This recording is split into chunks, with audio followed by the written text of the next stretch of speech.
ఇవాళ మీకొక కథ వినిపిస్తాను. రాధ సఖి అయిన లలిత ఒకసారి అలంకరించుకుంటూ ఉంది. తను అద్దంలో తనని తాను చూసుకుంది.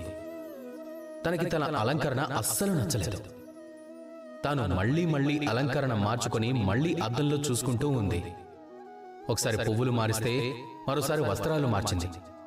ఇంకోసారి నగలు మార్చుకుంది. కానీ తనకి తన అలంకరణ అస్సలు నచ్చలేదు. తనకు అనిపించింది తన అందం తన నుంచి వెళ్ళిపోయింది అని. తను ఈ విషయం రాధతో చెప్పింది. రాధ ఆ అద్దాన్ని చూసింది. ఒక వస్త్రాన్ని తీసుకుని ఆ అద్దాన్ని శుభ్రంగా తుడిచింది. ఆ తర్వాత లలిత అద్దంలో చూసుకుంది. అయితే తనకి తన అందమైన రూపం కనిపించింది. తన అందం కనిపించింది. అంటే అర్థం మలినం అద్దంలో ఉంది, రూపంలో కాదు. ఇదే విధంగా ఆ అద్దం లాంటిదే మన ఈ మనసు కూడా. ఒకవేళ ఇందులో మలినం ఉంటే అప్పుడు ప్రపంచం అంతా మలినంగానే కనిపిస్తూ ఉంటుంది.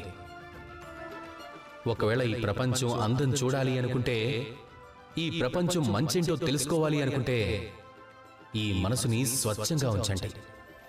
రండి నాతో కలిసి ప్రేమగా చెప్పండి, రాధా కృష్ణ.